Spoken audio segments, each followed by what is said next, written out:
And we are live. Okay, everyone, good to see you all.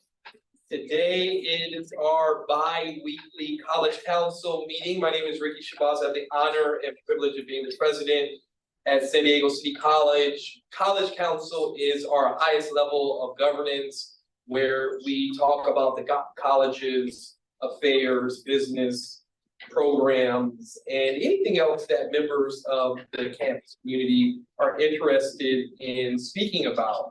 I am going to introduce the campus leaders of our constituency groups momentarily. If you would like to bring a matter forward to College Council, you can do so one or two ways, either by emailing Janelle Rodriguez in my office or myself, or by reaching out to one of these amazing leaders that represent the various constituency groups at the campus or on the campus.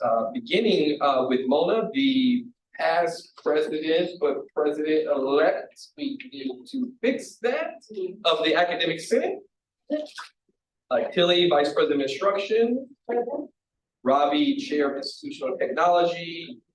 Caesar, Information Officer. Jay, Supervisory Rep. Sunak couldn't be here. We wish her well. Susan, Dean of Institutional Effectiveness. Present. Dee is our Administrative Rep. Present. Diego is the reason we are all here, our ASG President. Present. John, Vice President of Administrative Services. Present. Marciano, Vice President of Services. Cupcake sound good though. Sean, President of the Classified Senate. Present. And our Academic Senate President is not with us today. Again, these are the leaders of the constituency groups. You can reach out to any of them if there is a concern or an idea, or if you have an award or you did something notable.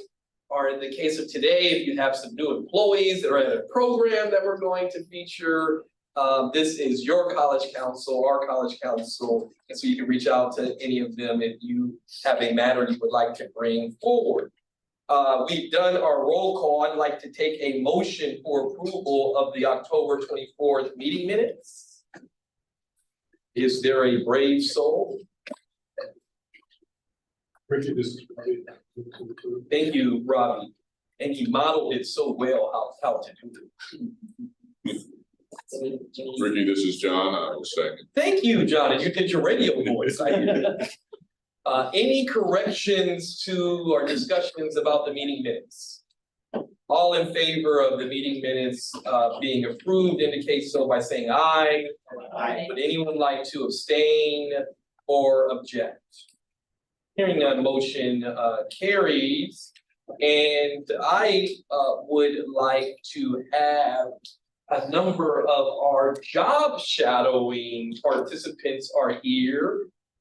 We are so dedicated to everyone's professional development. Want to acknowledge Robbie, who is our Dean over Professional Development, sent out the communication, advertisement, marketing for our job shadowing event, and there were a number of participants across the college. This is open to classified, supervisors, managers, adjuncts, faculty, and we have some great participants who were selected, and I see a number of them, and so I'm going to just ask each of them to introduce themselves. But this is our fall job shadowing cohort. They'll go through January, so they attend all of the college's governance meetings. This is their first one with College Council. They'll attend the managers meeting, an array of meetings in addition to meeting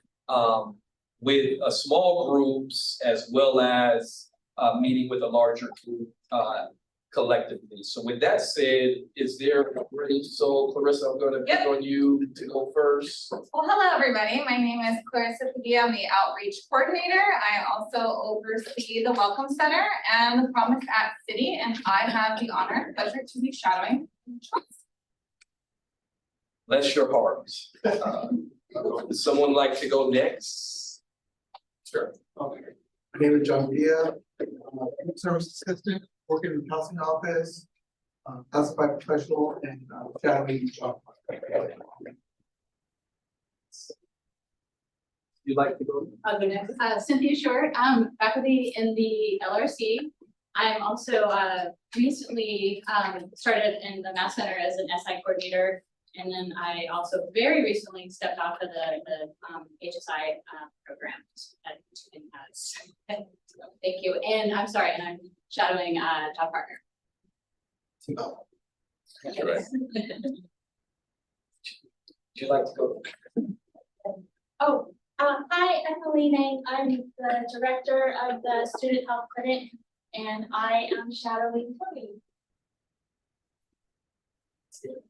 Hey, I'm Jaciel Aguilera.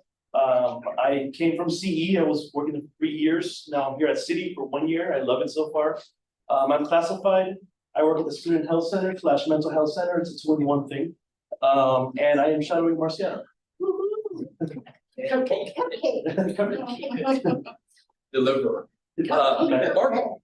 I'm Marco Manzuris. I'm a faculty member in health, exercise science, nutrition, and athletics, our women's cross country coach, and then also a faculty accreditation coordinator, and I'm shadowing President Schwaz. Again, well, I think I got everybody. Welcome to the job shadowing participants. It'll be going over the next 4 or so months. And they'll be meeting, we'll be meeting as a group. We had our first dinner meeting. There's a series of meetings that they'll be going to. Really, they'll have an opportunity to learn about the inner workings of the college, in addition to the respective divisions that they will be shadowing. And so congratulations. And the next group will come out around spring convocation for another group. So if you're interested, we would love to welcome you to spend more time getting to know the behind the scenes workings of the college, as well as the executive team of the college as well. And so welcome and congratulations to those who were selected. Speaking of selected, we have a whole new team in our STEM Title III grant, and I see Dr. Sanchez over there, so I'm going to turn it over to him to introduce his team. Yeah, hello everyone, buenas tardes, good afternoon. My name is Solan Sanchez, and I serve with the Dean of Student Affairs. And we're very, very excited that we finally have a full core team for the Title III grant, which is our designation as a 5-7 institution in connection with STEM. And there's many more folks who are part of the program, but these 3 folks, Claudia, Lawson, and Cecilia, are the 3 main full-time employees of the grant. So we're very excited about them. Cecilia is the most senior staff member, been in the program since June. And then we have a long-standing employee of the college who was in the yes. business office and transferred for the opportunity. Yes, and then Lawson and Claudia started in September. Month and plus on it. But I'll pass it on to Claudia to share a little bit more about her team and the grant updates. Yes. So thank you everyone for being here. If I need to speak more clearly, let me know. I'm happy to do so. Again, I'm Claudia Diaz, and I'm the director for this project of campus. I pass the introduction real fast, but it's our part of we're here. So the main thing that I get asked is like, great, welcome to City, what are you doing? And I say, I'm the director of the Just Soy STEM grant. And everybody says like, what's Just Soy STEM? So I figure I use my 3 minutes to share with you in case you see our logos across campus. We're gonna pass on some pens for those of you who will take notes manually. So our grant, again, is a federal grant, Title III grant, which means a developmental grant, and it's working with the institution. So we both graduate, we're supporting Hispanic, Latino, Chicano students and low-income students, and all the science, technology, engineering, and math pathways, right? So that means like, how do they transfer to a 4-year institution? How do we get them interested and enrolled in the first place? And then how do we assure that they are successful through their path at City, so they don't say like, this is a place that I don't belong here, or I don't know how to forward with this, with science, technology, engineering, and math. So the grant has two components. The first one is what you have in the screen. It's more like an instructional component. So the team who wrote the grant here at City, they identified 8 foundational high-risk courses, which means that there are courses where our Chicanx, Latinx students were not being as successful as their peers, and so we target those courses. So we can infuse active learning and cultural responsive teaching, you know, since the beginning. These are like kind of, as you see, 104, 116, 141, like beginner of the semester pathway. So we do work at the instructional level with faculty, so they can infuse these practices will have proved to be successful to move students forward. Our second component is my favorite one, is programmatic component, and it's what directly impacts the student outside the classroom. And as you see, it's like a mouth, right? So the grant does considers like a STEM study center, which is currently located at S401. And for all of you who do interact with the students, it's open Monday to Thursday from 7 in the morning to 8 p.m. So we do find our early when the students is open for everybody. They have like tables, markers, like so they can just use space efficiently, but also have identified with the support of Dean Letty, like a space to build our maker space. And our grant also does provide a space for us to hire, and we're currently starting the hiring for our academic support leaders and STEM engagement leaders, which is their like peers that can take the courses and can guide like group sessions with the students to help them reinforce what they are getting into the classroom. But also we're STEM engagement leaders who help us create a sense of belonging to the sciences through the support of the grant. We also, if you don't know, we offer like brand new this summer, the first summer bridge program where we have students, and we have 2 things. The first one is for incoming students that they may not know that they want to major on sciences, but so we provide them a sense of exploration so they know what their options available. The second component of our summer bridge is our transfer students. So we help them navigate how to transfer to our fitting institutions, and so that's something that we're going to start planning on January. And then finally, particularly the science internships are important for successful career pathways like job shadow, but we know that all those things help, but sometimes it's more difficult to find them in a STEM company. So we are developing in partnership with other departments of the STEM internship, so they can be in campus or off campus, but supporting the students when they get the valuable experience while they are at City. So they are start putting things in their resume that help them be successful students in the sciences. Ultimately, again, is the Title III, is an HSI STEM federal grant. We help students identify STEM career pathways, but also like recognizing the diversity of the ethnic and racial that we have on campus and tailoring our programs to these demographics. To provide the skill to make the real world application in both industry, family, and also providing models for students can grow to the value that positive attitude. That's just like the major things. Hopefully you can remember some of them. If you don't, all you need to know is that our office is in the science building, 3rd floor, all the way in the corner. They can find me there, and then I can direct them to our support services through just this thing. Thank you. And one of the reasons that we have these kinds of presentations is we really need your help as leaders of the college to take this information back to your folks. Certainly, we would love it if every single person watched College Council, but the reality is that is not the case. So if you happen to be somewhere and someone says, what is Yo Soy STEM? You can say, oh, I met those folks and they're doing great work getting more Latinx and other deserving students into STEM.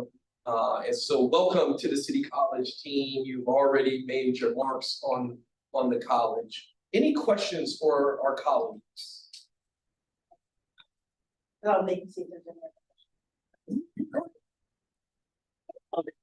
Well, not a question, but I do want to say that I'm very excited, and if you need anything, as a Latino who studied STEM, I'm very excited for the program. So if you need, I don't know, for example, a panelist or maybe anything, let me know. I'm happy. What was your name, sorry? Hasiel. Good to meet you. I just wanted, and I think Claudia and I were looking to get some time on the calendar. Just wanted to comment on some of the programs or classes that might be funded by Title III. So I know you and I were talking a little bit as to make sure that we still get our apportionments, et cetera, and stuff. So might be also some opportunities for people for maybe some supplemental instruction or something like that to be able to support that. So if we do that, then of course is already paid through us and then using those funds. So just another way to look at it. I'll be happy to sit down. Yeah, I'll make sure we get it in the comment. Thank you. And I have to go on record as saying one of the most important things I do as a college president is hire people. And when you look at the beauty of this college is the diversity. The fact that we're one of the most, if not the most diverse campuses in the country. And I particularly love when we hire people away from the University of California and CSU system. And two of our colleagues are transplants from the university who saw the light of working with our student population and have great stories, had a chance to have, I think, what do we have, lunch or dinner with each other, got to know them a little better. But I get to sit in a lot of interviews. And while I did interview Lawson, he obviously is the right choice, but get a chance to interview Claudia and had one of the best interviews that I've ever sat through and recognized right away that she got what we represent in our commitment to social justice. And it is evident by the work that she's done in her very short time of being here at City College. So welcome. And we are happy that we stole you all away. Happy to be here with a great team. Any other questions? So just to clarify, so Yo Soy STEM is like a program like a Hubu or a Moja and what the. So yes, the main difference is that we're like a passport experience program, right? So we recognize that other science programs may have the commitment for the student, and some of our students are like afraid to make that commitment in first semester. Like there's like, what do I need to require? Here we want to meet the students where they are, right? So what I tell people, Yo Soy STEM is like an umbrella, right? We collaborate with STEM pathways, we collaborate with MESAD. So our students may have similar needs at some point, so we collaborate for those programs. But like but there's a space for that passport to say like, I'm doing great in the classroom, like I already set up with internships, but I might want to step up with my leadership, right? So I want to become like a STEM engagement leader, right? Because that's going to give me the well-rounded skill. Science is not my, like I'm not struggling with science, but I might need some leadership support, so we do that through some of our things. Or students who are, do need the academic tutoring and they might not have. So it's like a passport experience when you pick and choose any of the things. Yeah, and I would add, Diego, where it is different is that Hubu and Puente are defined learning communities where students take their classes together, whereas Yo Soy STEM is more of a support system both outside of the classroom and with the curriculum and developing culturally responsive teaching strategies for the faculty who are teaching STEM, who may or may not have gone through their educational experiences having not taught Latinx or Black or whatever students, right? That is, I think, where I would say is that it is different. Yeah. To add to it, Diego, too, is the grant is complex in that we're recruiting students to want to be in STEM, and also we have the responsibility to keep in STEM even after they graduate or move on from City College. So what foundational things can we do to help them kind of learn how to fish, right? The whole thing.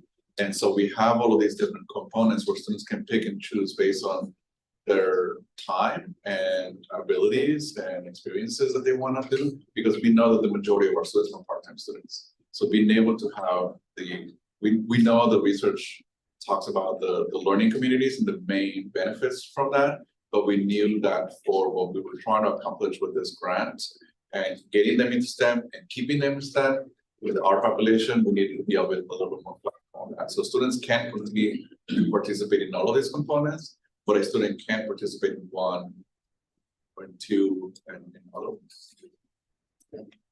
Any other questions? Yes. We'll ask one of the things. I know, have you guys also maybe decided to work with the Career Transfer Center? Because they also have other things come in, and they've also had internships as well that are STEM related. As in aerospace engineering, that internship they had not so long ago. So I'm just wondering, you know, if that would be a good place to go ahead and not reinvent the wheel, but come there, they already have existing partnership or existing relationship with certain, all those STEM companies and everything else, so that might be a good place to look at it too. I just want to thank you for bringing that forward because we all get their emails, right? And I was like, wow, STEM and lecture series, like all these things, those were really aligned with what students would want to see. So yeah, that'd be a great opportunity for us to engage with. Thank you. And when I mentioned earlier that there's a lot of other folks in the event too, is, you know, we are working with Sasha. She used to be in that capacity now with her new job. So we are trying to not reinvent the wheel, but one of the ultimate goals for the grant is to institutionalize as many of these components once the grant ends. And so we cannot work in silos. We need to work and be infused throughout the college so that we can see the benefits of it and actually institutionalize these. Any other questions? Just a comment, I think similarly, and increasing collaborations. I know that I met with the team earlier at their welcome event. And so I'm excited at the possibility of including some of these 8 classes that our students are disproportionately impacted into some of our promise bundles, where we can create intentional ones around STEM and supporting students throughout their journeys here. Also folding it into outreach, as well as completion for our promise students that are graduating. So it's exciting to see that we have so many different things going on campus and such an energetic team to work with. Thank you. Love the bundles. I know. Everybody gets it. Anything else? And welcome to City College. Excited about the work that you all are doing, and you've already made your presence felt.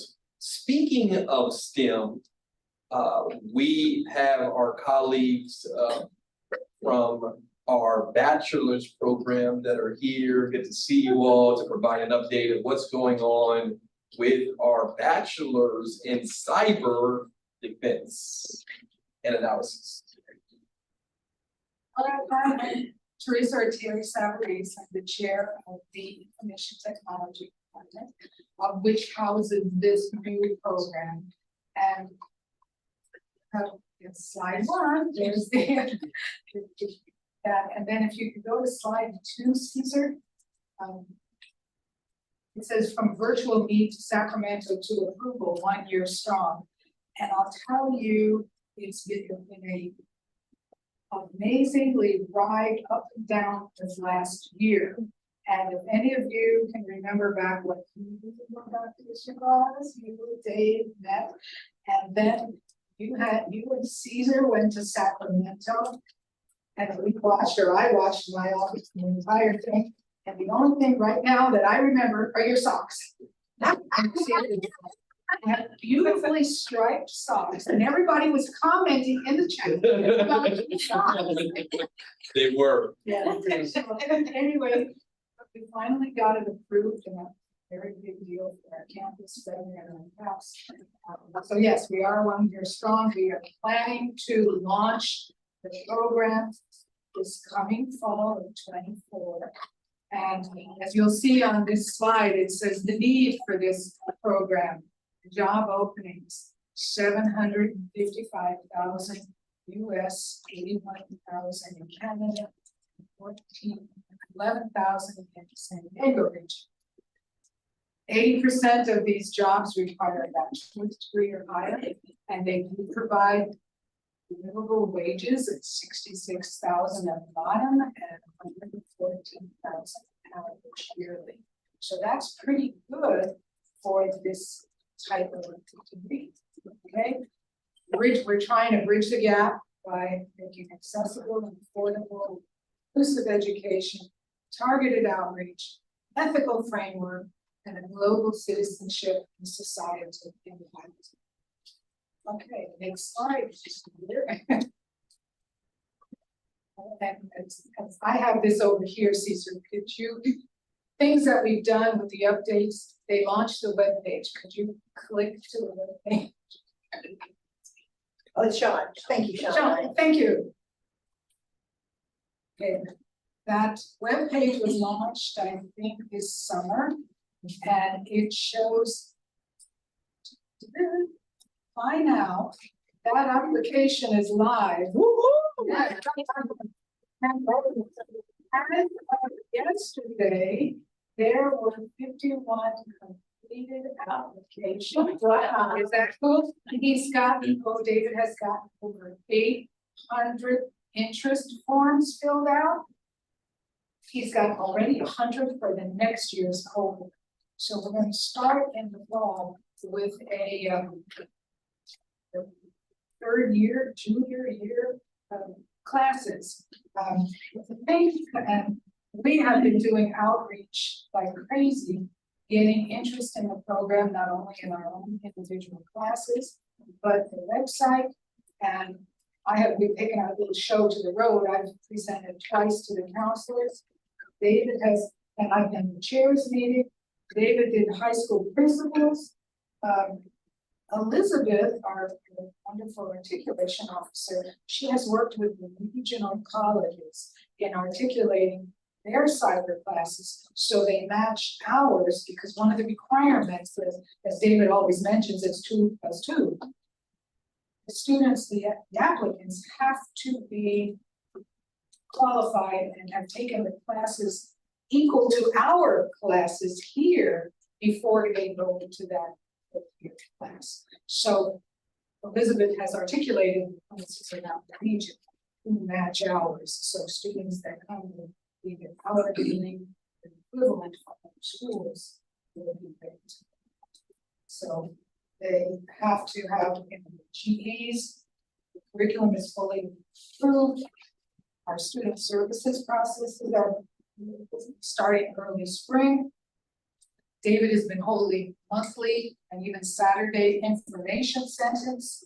The application, so it is, normally October 1st, we have 50 completed applications. So that's pretty good. It will close in March, March 31st, and from there, we will be hiring at least one faculty member. And I think we've got the promise that one of them will be ours. Yes. Dan, well, It should go to the faculty hiring. yes. Yes, so That- that I the know. president doesn't have any involvement in the faculty hiring prioritization. We are absolutely committed to the resources necessary for this program to be successful. That's now, Thank our you. illustrious Steve. Thank you, Terry. I always feel a little guilty when I talk about the bachelor's program because I wasn't on the front lines like Terry and David were. I kind of feel like the guy who showed up to the party late, and I get to brag about this amazing program. It's happening. And as Terry has mentioned, this has been nearly 2 years of hard work and dedication by our amazing faculty. Our professor, David Kettler, who's the subject matter expert in this area, wasn't able to make it today. Where Terry as a department chair has played an instrumental role in bringing this vision to fruition. We're really excited. I'm really excited because for the past 5 years within the San Diego region, we've been hearing from the Center of Excellence, which produces a lot of our labor market information, data regarding labor market. We've been hearing that cybersecurity, cyber defense, these are high wage jobs, above living wage jobs, where a student could graduate with bachelor's and have a very successful career without even having to pursue a master's. Obviously, students who want to move into management or maybe wanted to move into entrepreneurship, a master's wouldn't hurt, but you could be very successful with the bachelor's and easily make 6 figures in this field in particular. There are thousands of unfilled jobs in cyber defense and analysis, and we look forward to working closely with industry, with our Career Center, to ensure that when students complete the second half of their 2+2 program, the first 2 years are the associates, the second 2 years are the upper division courses. By the 4th year, our goal is to ensure that they do find those jobs, those high wage, above living wage jobs. I also want to mention, just to provide, I don't want to go too far into the weeds, but to provide a little bit of additional context, the upper division courses, and these are courses we never offer. These are 400 level courses. Those are not in the catalog yet. They will be in the catalog effective fall 2024, 2025. And you'll notice that those courses total to 54 units, so it's 54 upper division units that a student with an associate's degree would have to complete. It's over 1,000 hours of instruction, lecture, lab. And I want to emphasize the lab component. One thing that I'm really proud about when I represent a community college, we offer lab work in a way that the universities don't. I have met with so many employers, especially in engineering and in STEM, and I'm sure you've all heard this as well. They frequently tell us, well, if only our graduates from UCSD and SDSU, if only they had the hands-on experience that you teach at the community college. So I think this program is really that. It's the solution that a lot of our employers want. They want our students to have the bachelor's and they want them to understand the theory, but they also want our students and our graduates to have obviously the emotional intelligence, but also and the workability skills, but also that hands-on experience that sometimes only trade schools and community colleges provide. So that's probably one of the biggest benefits of students who graduate from this program. That's it. Any question? Great job. Yes. And I apologize, it probably is either on the website or something else, but I've had a few students on cost. Like what would be the cost of operating classes? Would it be increased or is it the same as the lower sections? To my understanding, the tuition rate slightly more, it's under $200 a unit. 84. Plus the 46. Plus the 46. Yeah. Okay, okay. We estimate if you were to complete the program 2 + 2, we estimate it to be under $10,000. So when you compare us to, I mean, that's like what, 1 semester at UC. Yeah. So significantly less, a fraction of the cost of Cal State or UC. Which I'll also add, that there was the same for our sister colleges with that, they don't change by discipline. It's all tuition that, we're a public agency, so it is regulated by the state. Want to publicly acknowledge David and Teresa for all of your work. David put all of his expertise at play here to make this happen. This is social justice. This is alignment with our mission and our values to be able to place our students in a high quality educational program that will lead to access to the middle class and beyond. And so many of these students couldn't get into San Diego State or UC San Diego, not because of their preparation, but because of the number of slots that those colleges very often offer. And frankly, if we had it our way, many of our faculty already teach at the 4-year as well. So we'd rather them stay here to complete their college degree. And that's not to say that all the students will be from our college, it'll be open to anyone. But I can ensure that a good number of those, because of the work of the faculty, are going to come from our college who have already gotten their associate's degree. So just want to publicly acknowledge all of the hard work that David and all of the faculty in the program. And we are committed to advocating for the faculty hiring process for that position to be high on that list. And whether it is or not, we know we're going to hire adjuncts. We had a budget meeting last night to go through the finer details of this. And this is at least 2 years of labor, if not longer, to get to this point. And to hear there are already over 50 applications is a testament to that there is a need for this. Any other questions? More of a statement. This program is more aligned to how it is in the real world. Back in the old days, when I was going to school, the only thing they had was computer science. And that was just horrible because it was more towards programming, for networking, for security, so on and so forth. ASO started a little bit with the MCSE program that they had, and we started doing more of it, aligning with our A+ certification and same with Cesar Chavez with Cisco Canyon that they had. So this is a huge, you know, pat on the back. And again, thank you for this, Terry and David, who I know very well. And now Dean, thank you very much. This is a very, very prestigious voice. And thank you for your hard work. And I'll never forget the day as we were going through our accreditation process.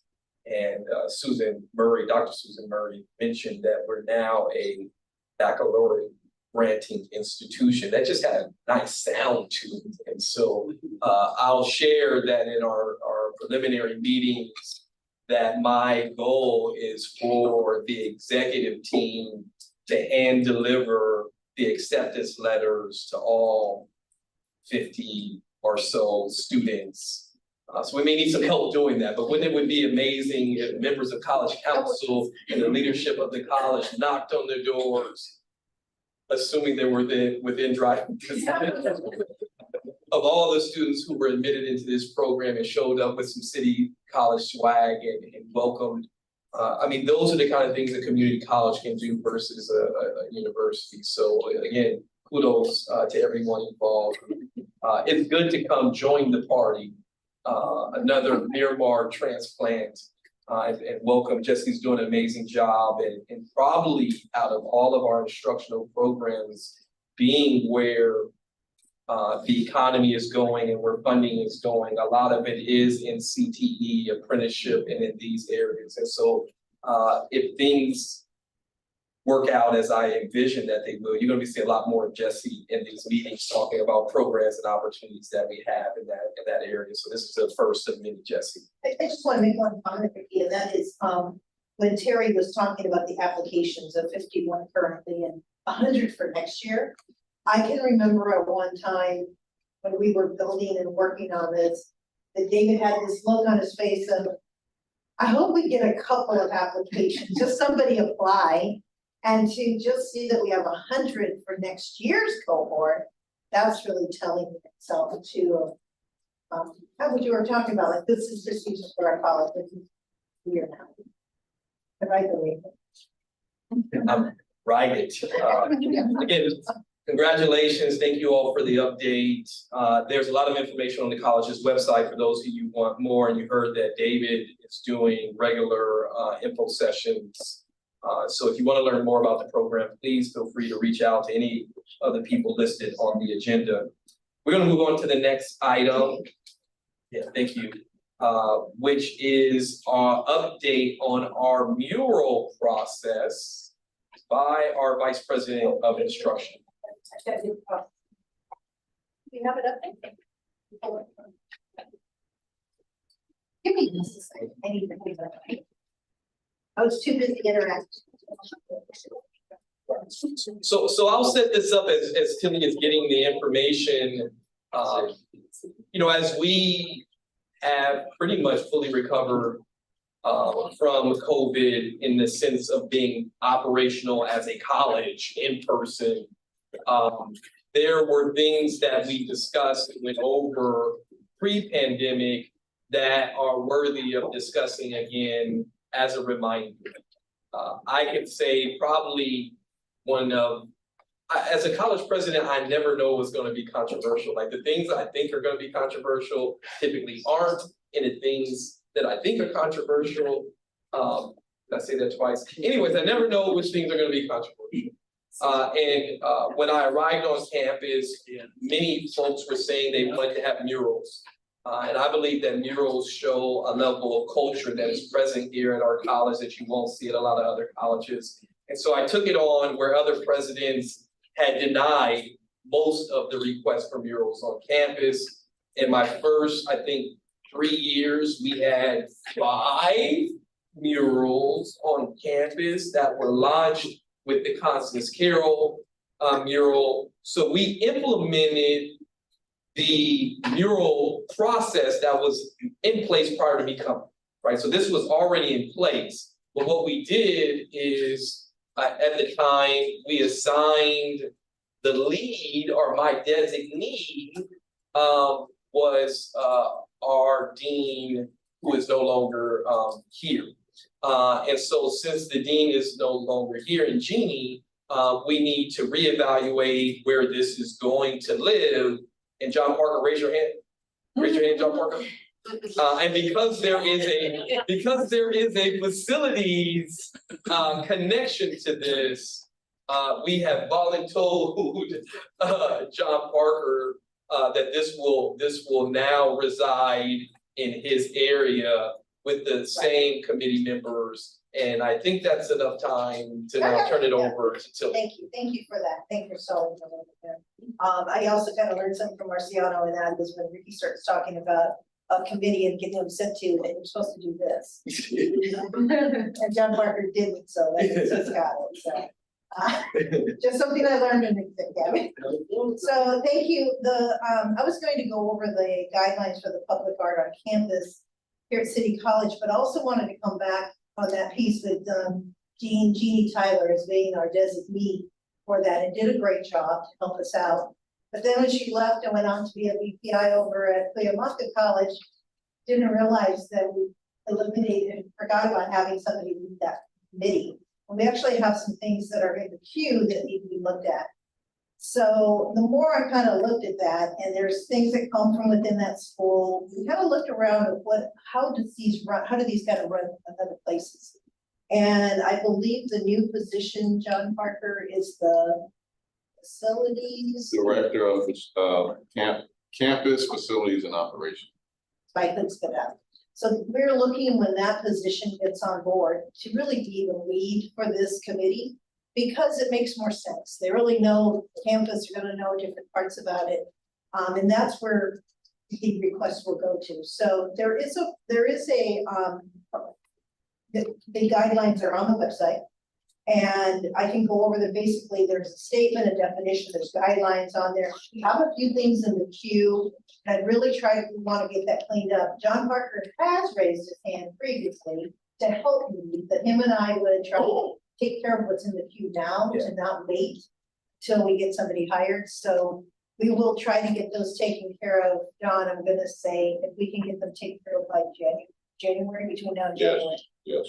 Yeah, and so what I would ask, if we, in addition to asking everyone here, if you know someone who's interested in a mural, that John and Tilly, you all send a campus communication maybe on Monday that has the link, where it's at on the webpage, and that John Parker will be serving as the lead. John, if you can get the committee back together ahead of the director of facilities, so that you at least have one meeting by December. And we'll turn it over to the director of facilities, who is likely to start in January, give or take, that will roll this out. The key to this, though, is that there is an approval process of a committee that is comprised of all the constituency group, which includes the art department. It's actually situated right in here if you are. The second thing is you gotta have a funding source. So the 5 murals that you see on campus, and let me make a distinction between a mural and wayfinding, a picture, or what we are doing in some buildings, which are wraps, which are a glorified sticker that goes on the wall. A mural is something that is permanent. These wraps will change as buildings and other things change. And I only mention that because in the December College Council, you're going to see a visual of the Constance Carroll AH building dedication that is not a mural, they are wraps. But we make a distinction between those things. A mural is a permanent fixture that has its own life of what you need to do to update it, to take it down. There's a whole body of bureaucracies that go along with the mural that don't coincide with these wall wraps or stickers that we're putting on the walls. Thank you, Ricky. And on both, whether it's wall wraps or murals, everything also comes with its own funding source. I just want to put it out there, people know, hey, where's my wrap? Right, but and if you can't think of what the wraps look like, they're I'm looking at Clarissa, the Welcome Center. Yes. Has some right on the sides, there's some in front on the L building. We have a tutoring center, our Pantry. pantry, et And the cetera. propane does one. Yeah, so a lot of it is marketing for what's in the building. Or wayfinding, trying to get people to where some of these places are. Thank you, and I just thought that's a good clarification. There are also some of those decals, I think, in certain, like in your office. Trying to think of where Yes, those- stickers. Stickers, yeah. So I wanted to make sure that was present, but I also wanted to make sure people knew where to find this. We'll send out an email and to know that it did go dormant. That was just kind of an oversight. You mean there were no murals during the pandemic? No. What it means is that it went dormant since Jeannie left in Yes, August. We had plenty of those, and we also have a lot of other spaces that are great walls, that we would love to have something on there, if people can find a way to get them on there. We could even take a tour. Ricky did somewhere right after coming back, he took a tour of, I don't know, 20 people around the campus and said, look at this great space, how about this space? And people that could do things with them. But you have to be that criteria. Yes. Any questions? Yes. Is there an updated form? Will it be found online or is it available online right? So we're gonna email it on Monday and then also put the link in where to find it. But it is online. If people went to the search function on the website, that'd probably be the easiest thing to do. And just type in mural, it should come up, I think it's public art. public art. Yeah, it's public art. But we will, as Tilly mentioned, send out a communication on Monday, John, saying that he is the contact. And that the committee's gonna get back together. The form actually is very self-explanatory about how this works. And I'll reiterate again that anyone wanting a mural needs to submit the form that goes to the committee. And ultimately, it'll wind up here. Once the committee recommends it, it'll come to College Council for a formal presentation in a vote. But it also has to coincide, there is no separate pot of money to do a mural. The department, agency, program has to have a budget or fundraise to be able to do it. In the case of the Constance Carroll mural, we raised the funds for that. In the case of the 50th anniversary for Chicano Studies, which is amazing, like I just gazed at that thing. We raised the money for that. Matter of fact, if I told you what we paid for that versus what it looked like, I'm like almost embarrassed of what we paid. And not a lot of money for what that artist, like for what they produced.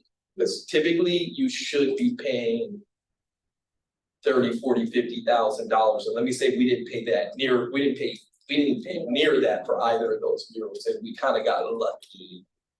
It was a with that. pandemic. We got lucky with those murals, but there's the Audubon mural that they raised a grant. I think students did a mural. There's a Kumeyaay mural. The Age Garage has Social 3 justice. murals, social justice. So there are 5 murals that have come online, I would say within the last 3 or 4 years. Any other questions? Yes. So that was for the mural process. What about getting a rack? Would that be? So there is no process for that. That is a facilities matter that typically involves the dean. So one of the things that Caesar, the vice presidents do is assess, what is it called? There's a term for the building updates. Site improvement. You wanna talk about that? In terms of how to submit it? Well, to answer It just goes to the city services request email. It's on our website. So we have a new process by committee in the business office where you would submit those. We enter them into information, work with the district on that. I'll talk to you.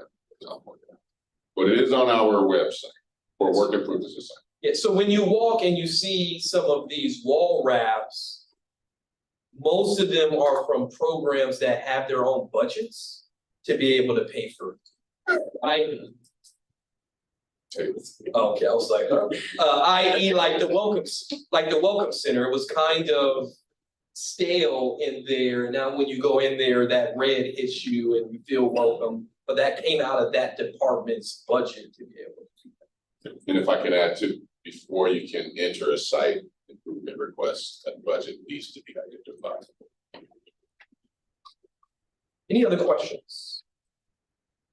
Hearing none, we're gonna go to Dr. Murray and Dr. Murray. Alicia. And I only said that because I don't have my glasses on, and I was looking. Yeah. So we have handouts coming around. I don't know that there are enough copies for everyone because there are some extra folks here today that I was not anticipating. But it will also be on the screen. It's on the agenda. Grab that. And we are bringing forward a proposal coming from the City Planning Council. To share with you the work that we have been doing on our institutional student learning outcomes. And a proposal that we would like to take out to the college for review. With the usual roadshow. Particularly involving the academic senate. That would then return at a future date. Here for formal approval. So this is sort of a first step in that process. And I wanted to start out by kind of giving a little bit of history about where this proposal is coming from. At the top of the page, you'll see that we have currently 7 institutional student learning outcomes. And these really originated as competencies. And in the 2017 accreditation cycle and the development of the ICER 7 years ago. We adapted these competencies and sort of restated them as institutional student learning outcomes. Part of the accreditation expectation around assessment of student learning is that colleges define learning outcomes for courses, programs, and degrees. So we have course outcomes, course SLOs that have been, they're on the course outline of record, they're reproduced in the syllabus so that they are transmitted to students. And that lets students know what they will gain in terms of knowledge, skills, or abilities by completing that course. Then we have program outcomes for our degrees and certificates. All of the courses that are bundled together into an associate's degree in psychology or a certificate in AODS or computer technology, there are specific learning outcomes at the program level.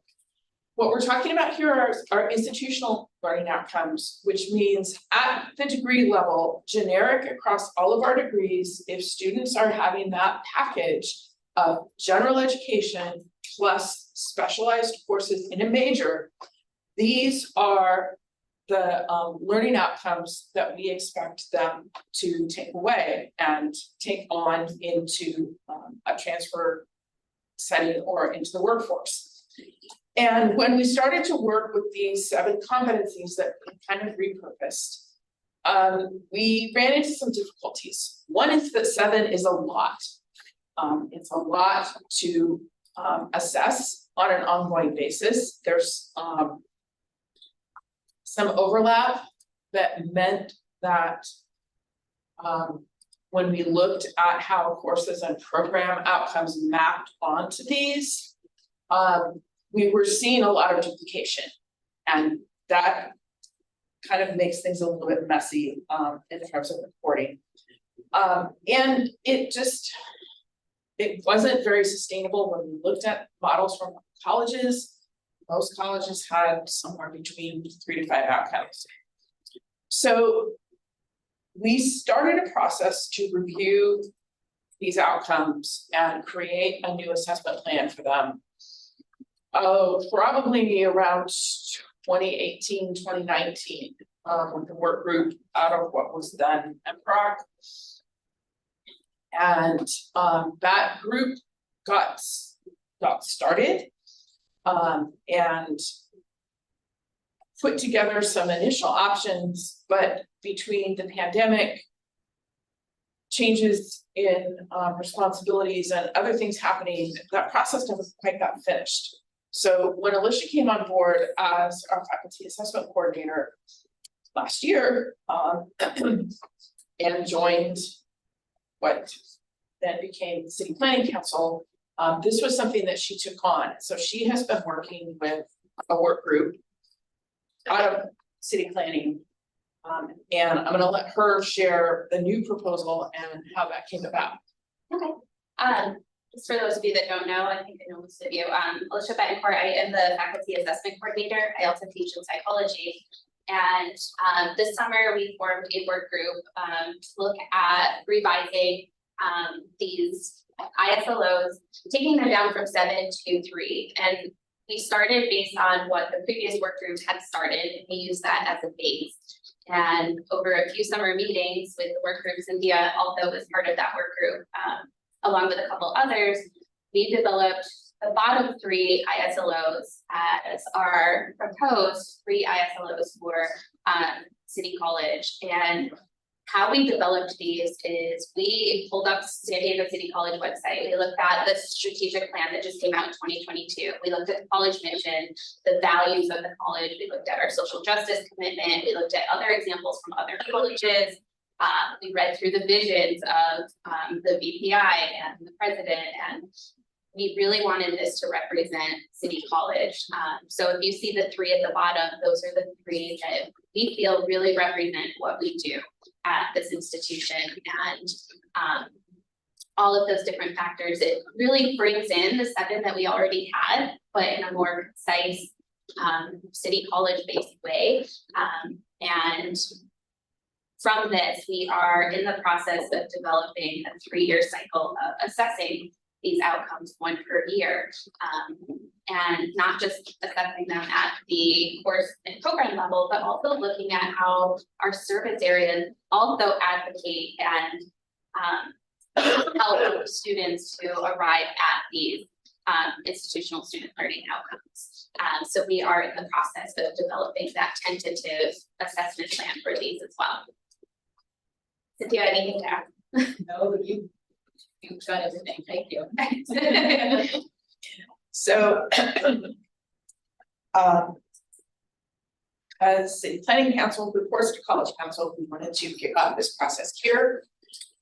Bring this proposal here, see if there were any questions, and then our plan would be to go from here to take the proposed 3 ISLOs and the structure of the assessment cycle out to constituency groups, to academic senate, to any other committee that wants to hear a presentation and see the details. We would gather feedback, and then sometime next spring, we would bring all of that back here along with the input from the review process and constituency groups for final adoption. And then we would implement those changes and then change, we could, work with the information at the course and program level to redo the mapping and have that ready probably for probably next fall and probably the next catalog cycle. Questions, discussion, anything that you would like us to keep in mind as we take this forward? I do want to just mention one thing. Our work group that's working on the assessment plan for this, we have people from counseling, other service areas, instructional, full-time and part-time. And when we're developing the assessment plan, we're taking it to our people basically and making sure that they are giving us input as we develop everything along the way, so that we're making sure it's not just this work group, but we're getting feedback from all over the place. I just want to say I'm so grateful and proud of this work that this group has done. When when I was arriving here and I looked at the 7 that were on the website, that was a little scary to me. Knowing accreditation and how do you, I mean, that's like a 7-year cycle to try to assess those. And so I know I brought that up initially and it's taken some time. But looking at these, I think I love what you said earlier about like bringing the programs at the college level. So everybody on the college will go to communication and interpersonal skills in that year of evaluation. We'll all look at what we're doing, how we're doing it, how do we do it, how do we change it? I mean, that's just gonna make us that much stronger, right? And that's at every level, right? And I'm talking like the divisions of the college, right? So I think that's magnificent. So I'm not sure if people are really hearing that or seeing that until they get in the weeds to do the work. But I've done this work in other places, and to see 3 institutional outcomes is fantastic, because it's any more than that is too many. So great work. And I just want to add to it, I just want to say thank you. Working, you know, especially this summer, there's several of us, and we kind of throw ideas and thoughts out, and then, you know, we look towards Alicia, and then instantaneously, she's like, so you need this? She busts it out, and we're like, yes, exactly. So thank you for all your hard work, and it's just, you know, just kind of streamlining it for us quickly. Yes, and thank you for wearing that wonderful shirt that you have on. Seen that somewhere. Kudos to the group. If there are no other questions, we'll move on to the next item on the agenda, which is more of an update that we worked with SUNAD to send a communication to all of the chairs. Jay, you'll be getting an email from Janelli to invite the supervisors. We will be having our acting chancellor come to our December managers meeting. All of College Council is welcome as well. We'll be talking about the impacts of the end of quote harmless enrollment management, what we're seeing as preliminary 2024 funding priorities for the state. I can tell you right now it's heavily focused in on apprenticeship.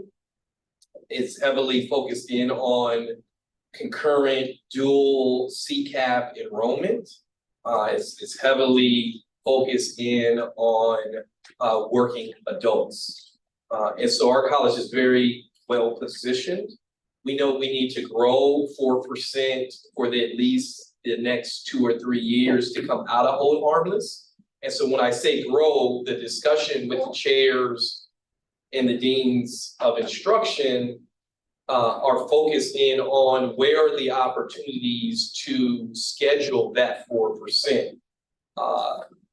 We know and want to share with folks that right now in San Diego Unified, the only summer school is for credit recovery.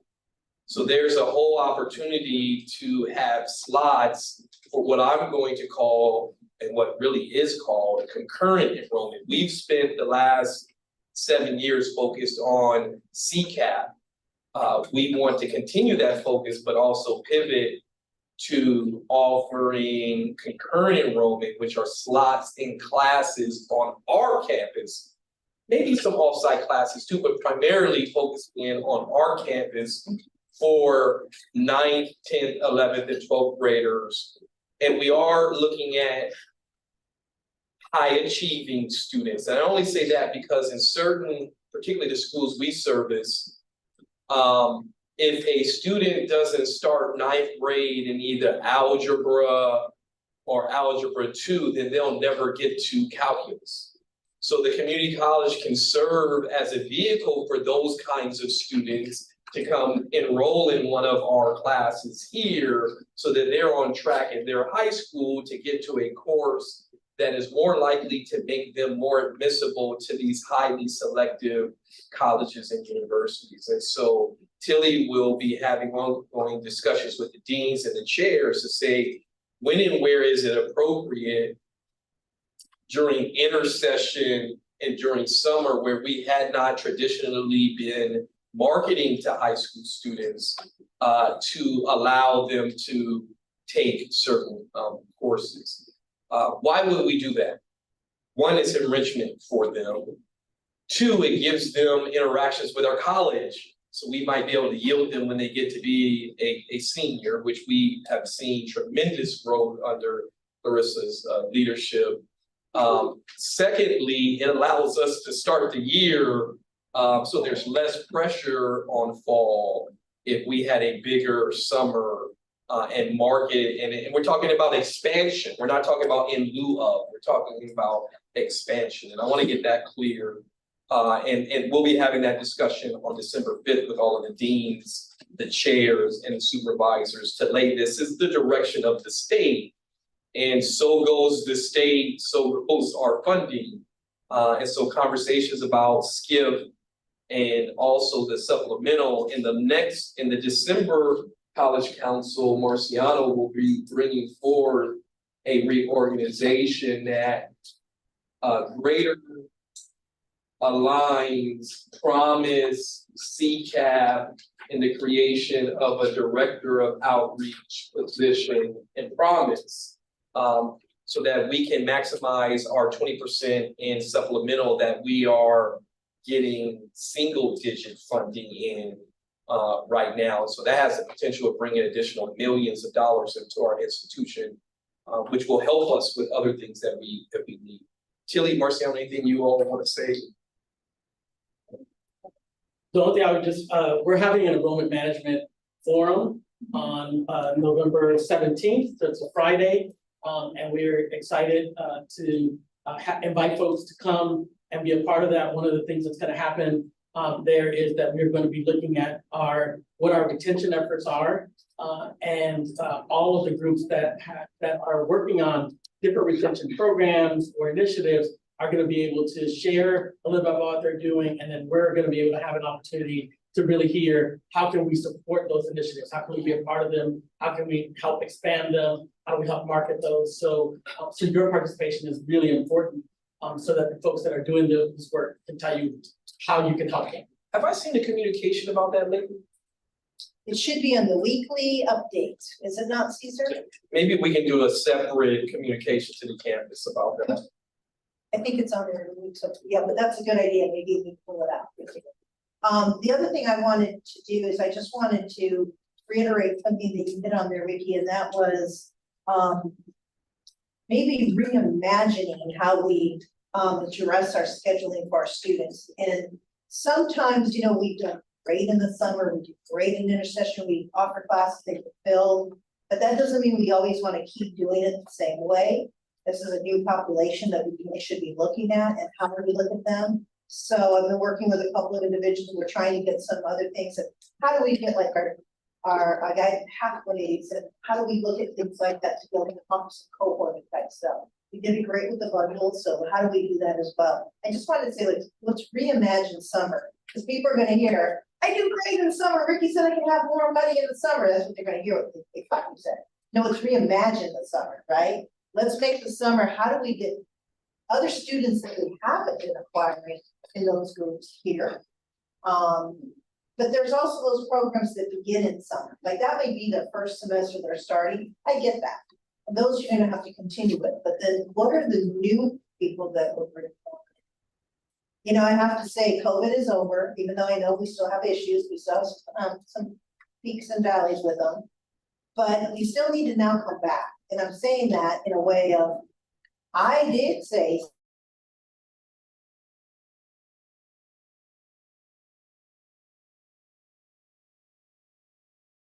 Yeah, and we also know that the, I'm gonna call them the Promise students, who are the high school students who lived through COVID and online learning, do not prefer that style of learning.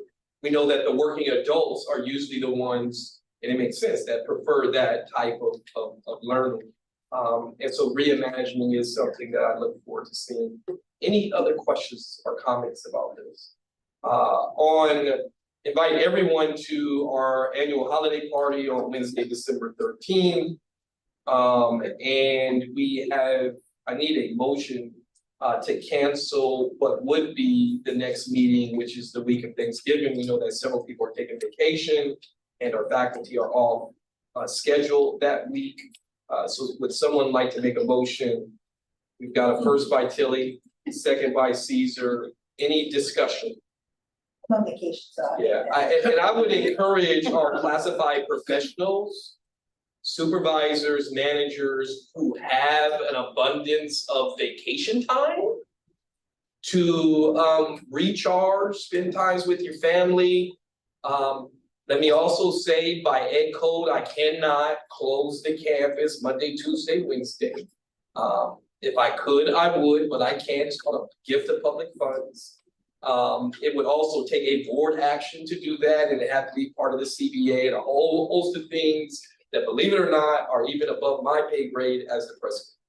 And so the best thing I could do is say that those of us who are scheduled to work, which I'm one of them, basically everyone except for a faculty member, the way that you can have Monday, Tuesday, or Wednesday off is to use your much deserved vacation. Otherwise, technically speaking, the campus is open Monday, Tuesday, and Wednesday of the week of Thanksgiving. We have the community to serve.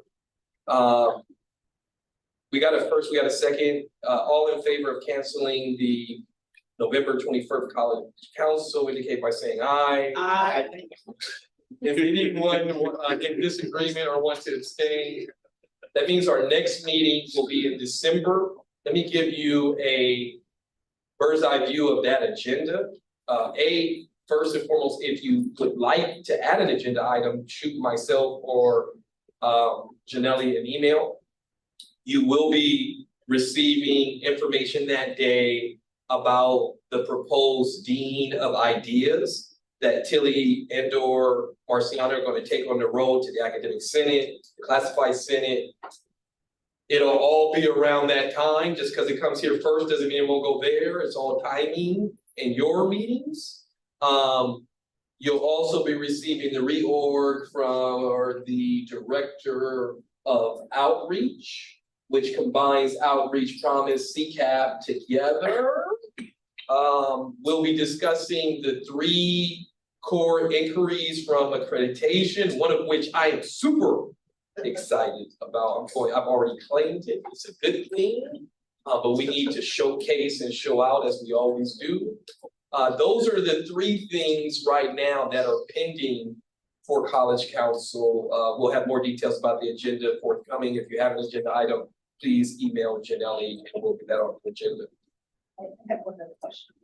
You mentioned that you're canceling the 21st. College is still open. Did you say that you're still open or you're what? No, but I'm gonna make the announcement Okay, gotcha. in the next meeting, who the acting president is going to be. So I'm going to formally announce a president that week, because the vice presidents and I will be off. And there will be a dean who's going to be a president, and we're gonna play a little joke on that. He does know, but we're gonna have some fun with it, in the next. Thank you. I got it. Yeah, no worries. Anything else for the good of the order? Hearing none, that means the next College Council is technically in 4 weeks. Oh. Right, because we meet every other week, so that it'll also likely be the last one for December. And so we'll be closing out some of the business affairs of the college and also making some announcements. Oh, the other thing that will be on the agenda, we will come with the formal mock-ups of the Constance Carroll building sign and the wraps for the AH building. And I believe Mona, either Aaron has emailed you or is completing the form to get a faculty member on that committee. There's a committee. And I'm super excited because I learned today that the students who designed the mock-ups are actually our very own design students who are designing for the building. And if you know anything about design, it's also housed in the building. Yeah. So I don't know if we did that on purpose, we got lucky, but I'm excited that it's working out that way. With that said, folks, always good to see you. Enjoy the rest of your day. Was there announcements? Okay, don't twitch, because I think you gotta say that.